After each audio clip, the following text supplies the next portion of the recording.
Hello guys, welcome to my channel about car review. It's the grandest Jeep sold in Europe, and it comes only with a plug-in hybrid powertrain. It's about the same size as a Mercedes GLE or Range Rover Sport. It's all new with a redesigned monocoque and many fresh tech features. In America, the Grand Cherokee can also be had as a LWB 3-row, and with pure petrol engines, and even as a RWD. But not in Britain, where it's 5 seats and plug-in 4WD only. Jeep doesn't want to be seen as a nameplate of supersized gas guzzlers, nor of faux by 4s. The plug-in hybrid drivetrain, called 4YC in Jeep speak, broke cover on the Wrangler a couple of years ago and quickly became a market favorite even in petrol-friendly America. Part of the reason is credibility in the one thing that makes a Jeep, off-roading. The silent, controllable torque of a 4-wheel drive electric machine is quite something. What's it for? Sports or utility?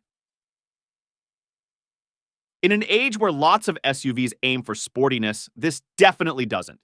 If you want to take it into the rough or do some towing, it's right at home. But most of the time, of course, it'll be on the road, and Jeep has trimmed it pretty plushly and loaded it up with tech and gadgetry. Among the trim levels is Trailhawk, which bundles all the off-road features. Chunky tires, LSD at the rear, a decoupling front anti-roll bar, and skid plates. Then there's Summit Reserve, which is the luxe version, touting Macintosh Hi-Fi, a HUD and another display in front of the passenger, where you'd expect the glove box lid to be. Come on then, tell me about the engine. You mean powertrain. Under the bonnet is a 2.0-liter 4-cylinder petrol engine of 272 bhp, working in tandem with 143 bhp electric motor for a useful aggregate of 375 bhp, and 400 bhp FT062 ampere happens in 6.3 seconds, should you ever feel the need to floor it. In completely irrelevant news, the top speed is 130 mph. Trailhawk tops out at 118 mph. More pertinent is knowing that you can drive up to 83 mph in electric mode without waking the engine. This isn't one of those hybrids where the one axle is driven by petrol and the other by electricity. Here, they both drive all wheels for full Jeepular traction. Independent clutches allow either or both to drive the 8-speed auto box and transfer case and thence to the wheels. The transfer case allows you to choose normal high ratios for the road or a low set for off-road crawling. It's a PHEV, so there must be E-range. Indeed there is. A 17.3 kWh battery pack is good for 31 miles in the official tests, which might translate into 20-25 miles in mixed driving. Or it supplements energy from petrol to make it stretch further.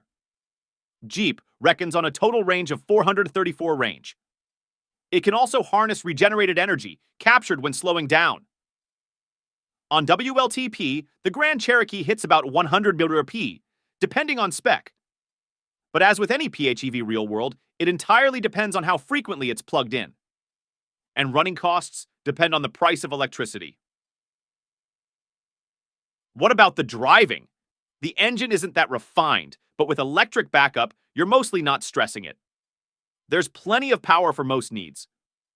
There's an oddness to the steering, with a dead central band that gets too quick once you've turned slightly.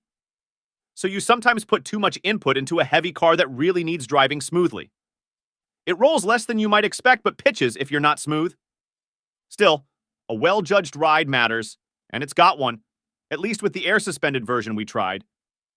Twin it with the plushest cabin, and you've got the 4x4 world's answer to glamping. What's the Grand Cherokee up against? If you're heading off-road, then you should be looking at the Land Rover Defender, Mercedes G-Class, and Ford Bronco, outside the UK, of course.